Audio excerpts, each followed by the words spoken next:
प्रिय बच्चों, पिछली क्लास में मैंने आपको संस्कृत में अनुवाद करने का सरल तरीका बताया था। बच्चों, वो एक बेसिक तरीका था। आज मैं आपको ऐसा तरीका बताऊंगी जो कि बड़े बड़े वाक्य बनाने में भी आपकी सहायता करेगा और उसके समझने के बाद आपको कभी भी संस्कृत में वाक्य बनाने में कोई कठिनाई नहीं होगी। जैसा कि मैंने पहले भी आपको बताया है कि संस्कृत में 3 पुरुष होते हैं। कौन कौन से होते हैं पुरुष? प्रथम पुरुष या अन्य पुरुष। ये ध्यान रखें, यदि एग्जाम में अन्य पुरुष कहा गया तो आप कंफ्यूज ना हो। प्रथम पुरुष को ही अन्य पुरुष कहा जाता है। दूसरा होता है मध्यम पुरुष और तीसरा होता है उत्तम पुरुष। इन सब की जानकारी मेरे प्रीवियस वीडियोस में आपको मिल जाएगी, उसमें मैं आपको लिंक दे दूंगी इसकी। उसके बाद बच्चों, मैंने आपको बताया था कि संस्कृत में वचन भी 3 होते हैं। ये 3 पुरुष हो गए। अब वचन की बात करें तो वचन भी 3 होते हैं। कौन कौन से? एक वचन, द्विवचन और बहुवचन। इसके अलावा संस्कृत में लिंग भी 3 होते हैं। कौन कौन से? पुल्लिंग, स्त्रीलिंग और नपुंसक लिंग।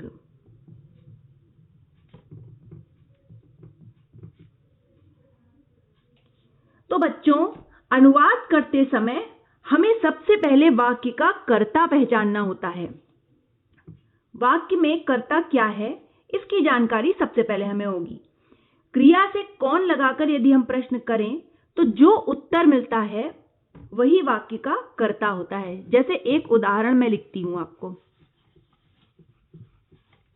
मान लीजिए एक वाक्य है, रमेश खेलता है।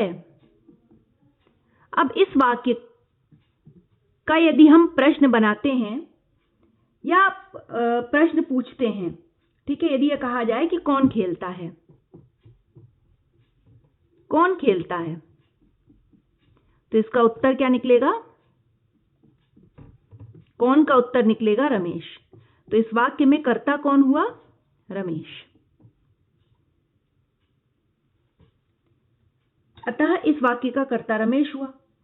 कर्ता के अनुसार ही क्रिया का प्रयोग होगा, अर्थात यदि कर्ता एक वचन की है तो क्रिया एक वचन की, यदि कर्ता द्विवचन का है तो क्रिया द्विवचन की, यदि कर्ता बहुवचन का है तो क्रिया भी बहुवचन की। प्रायः क्रियाओं के काल का बोध कराने के लिए 5 प्रकार की लकारों का प्रयोग होता है। आइए इन लकारों को भी देख लेते हैं।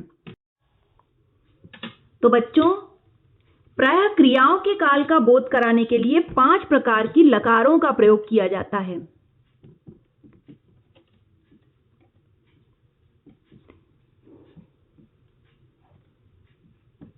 ये लकारें इस प्रकार हैं। देखिए, सबसे पहले हम पढ़ेंगे लट लकार। अनुवाद में लकारों का बहुत महत्वपूर्ण स्थान है।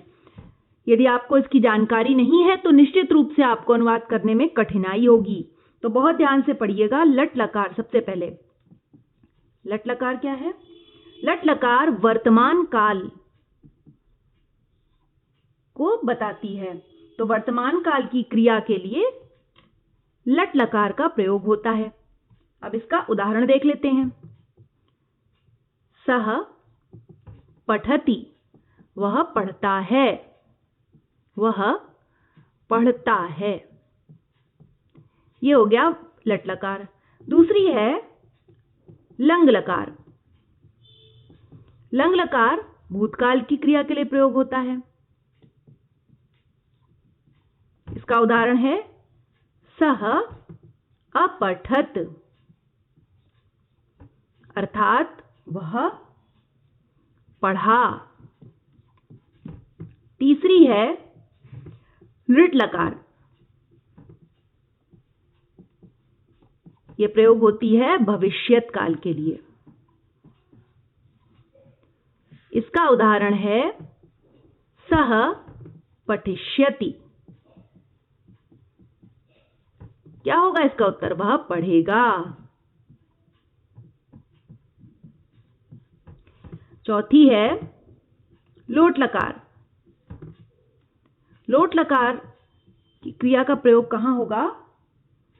आज्ञा देने, जब कोई किसी को आज्ञा देता है, या फिर प्रार्थना के रूप, आज्ञा देने या प्रार्थना करने में प्रयोग होगा। इसका उदाहरण क्या लिखेंगे? त्वम पठ। त्वम पठ अर्थात तुम पढ़ो, आज्ञा दी जा रही है यहां पे। और पांचवा है विधिलिंग लकार।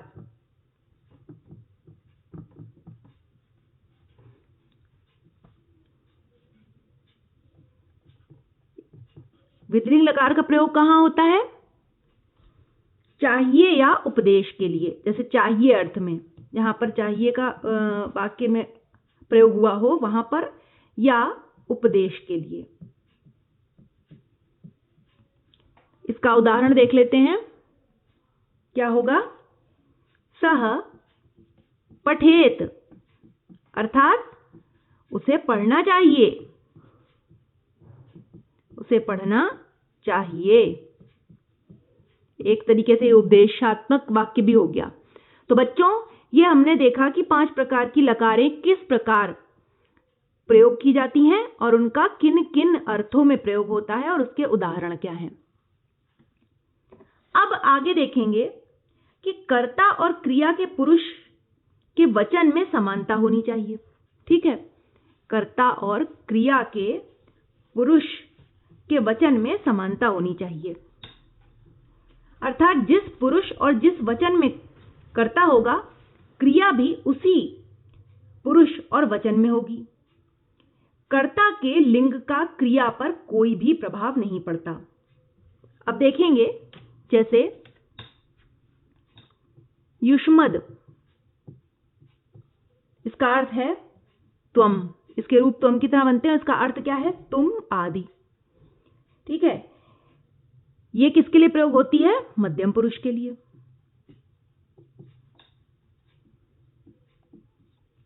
अस्मद, अस्मद किसके लिए प्रयोग होगा? अस्मद का पहले अर्थ देखेंगे। मैं, हम, ये है। ये किसके लिए प्रयोग होगा? उत्तम पुरुष के लिए। उसके बाद जितने भी अन्य इसके अतिरिक्त शेष सभी प्रकार के कर्ता के लिए प्रथम पुरुष का प्रयोग होगा।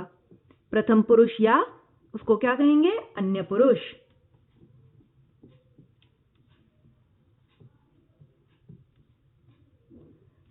अब वर्तमान काल की क्रिया वचन क्रिया में इसम जोड़ देने से वह भूतकाल की भी हो जाती है।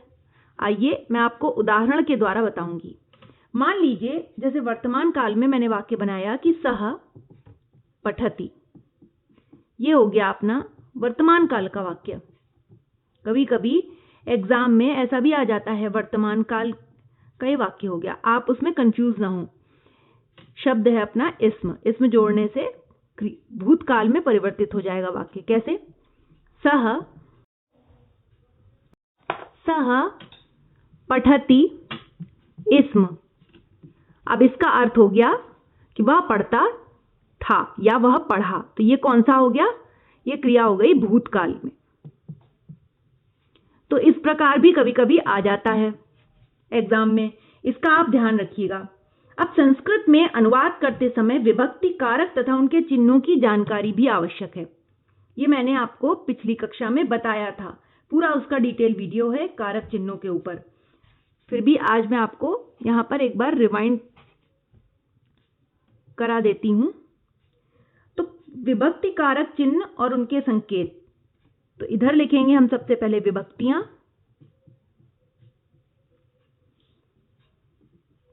कारक और इनके चिन्ह।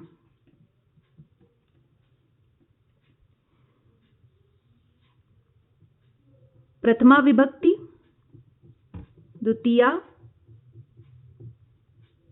तृतीया, चतुर्थी, पंचमी, षष्ठी, सप्तमी, संबोधन।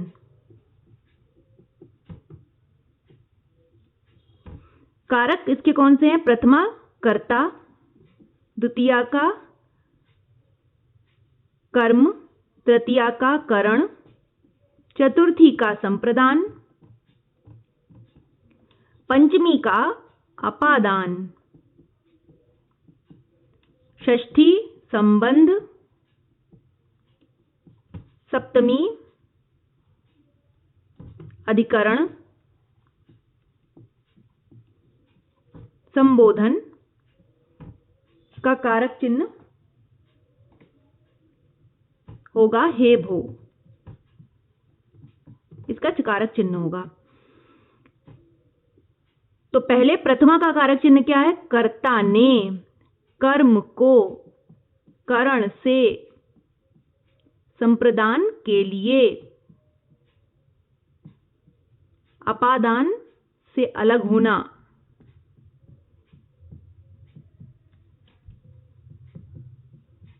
संबंध काकी के, अधिकरण में पर, और संबोधन का हे भो अये। तो इस प्रकार ये कारक चिन्हों की तालिका है। इसको भी आप अपनी कॉपी में अवश्य बना लें। इसकी सहायता से आप आसानी से अनुवाद कर सकते हैं।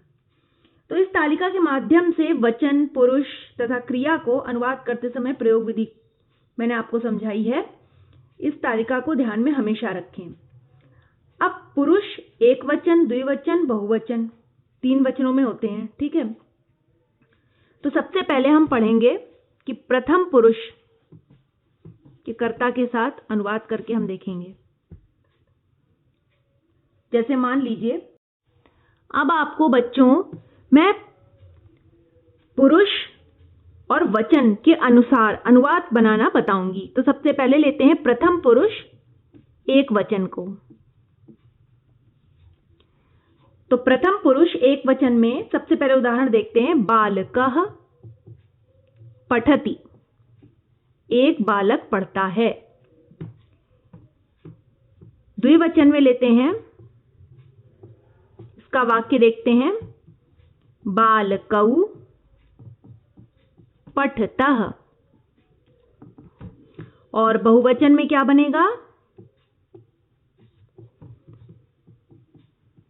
बालकाः पठन्ति। ये हो गया प्रथम पुरुष का। अब मध्यम पुरुष का देखते हैं। मध्यम पुरुष में कैसे बनेगा वाक्य?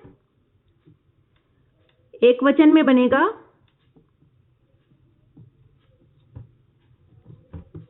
त्वं पठसि। द्विवचन में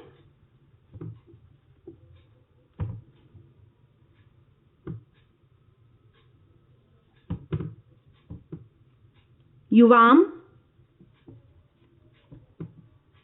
पठथः। और बहुवचन में बनेगा यूयं पठथ।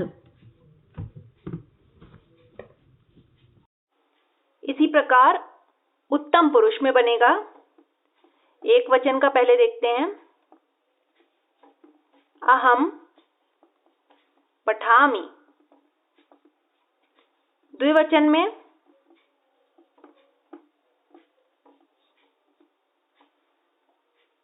आवां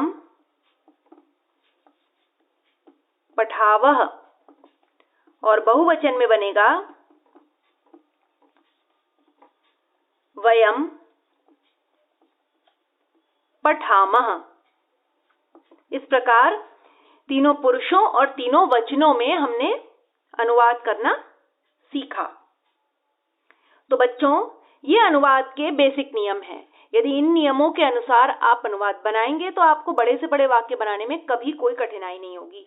अब मैं आपको कुछ ऐसे वाक्य बना के बताऊंगी जो आपको बहुत कठिन लगेंगे कि अरे इनकी संस्कृत क्या होगी, लेकिन यकीन मानिए कि जब आप उसे देखेंगे कि उसकी कैसे बनता है वो वाक्य, तो आपको आश्चर्य होगा और आपको बहुत ही सरलता से वो समझ में आ जाएगा। तो आइए कुछ वाक्यों को बना के भी देख लेते हैं जिससे आपका सारा संशय जो है वो मिट जाए। तो आइए सबसे पहला वाक्य लेते हैं, वे लोग घर पर क्या करेंगे। वे लोग घर पर क्या करेंगे। देखने में ये वाक्य काफी कठिन लग रहा होगा, किंतु मैं आपको इसका तरीका बताऊंगी। देखिए कैसे बनेगा। वे लोग के लिए ते, घर पर सप्तमी विभक्ति गृहे, क्या की संस्कृत है किम, करेंगे कौन सा काल आ रहा है भविष्यत काल, क्या क्रिया बनेगी करिष्यन्ति, ते के साथ क्रिया लगेगी बहुवचन की करिष्यन्ति। देखा आपने कितनी सरलता से इतना बड़ा वाक्य। और संस्कृत की खासियत यही है, जो संस्कृत को पढ़ने वाले हैं वो जानते हैं कि संस्कृत में बड़े से बड़े वाक्यों को छोटा बना के, छोटा करके इतना आसानी से उसको बता दिया जाता है, और कम में वही पूरा जो कि पूरा एक पैराग्राफ जो हिंदी में लिखा होगा उसको एक 2-3 छोटे वाक्यों में संस्कृत में लिखा जा सकता है। आइए इसी प्रकार दूसरा वाक्य एक लेते हैं, मेरे मित्र ने पुस्तक पढ़ी। वाक्य बहुत सुंदर है, मेरे मित्र ने पुस्तक पढ़ी। इसका क्या बनाएंगे मेरे मित्र। यहाँ पर संबंध प्रदर्शित हो रहा है, तो वो कौन सा लगेगा इसमें। यहाँ पर आएगी अपनी विभक्ति संबंध, यानी कि षष्ठी विभक्ति। मम मित्र यहाँ पर करता है, तो मम मित्रः पुस्तकम पढ़ी, भूतकाल का है अपठत। एक और वाक्य लेंगे, वह गाय का दूध पीता है। वह गाय का दूध पीता है। इसकी संस्कृत देख लेते हैं बच्चों, सह गोदुग्धम पिबति। कितना सरल वाक्य है, देखिए कितनी सहजता से बन गया। एक और वाक्य लेते हैं, तुम शीघ्र घर जाओ। तुम शीघ्र घर जाओ। इसका बनेगा त्वम शीघ्रम गृहम गच्छ। यहां पर आदेश दिया जा रहा है। इसके बाद हमें मित्रों की सहायता करनी चाहिए। हमें मित्रों की सहायता करनी चाहिए। करनी चाहिए, यहाँ चाहिए अर्थ में है, तो इसका प्रयोग कैसे हम करेंगे। वयम मित्रों की षष्ठी विभक्ति, मित्राणाम बहुवचन में आएगा क्योंकि कई मित्र हैं। मित्राणाम, बस सारी चीजों का ध्यान रखते चलिए, आप बहुत सहजता से अनुवाद कर लेंगे। सहायताम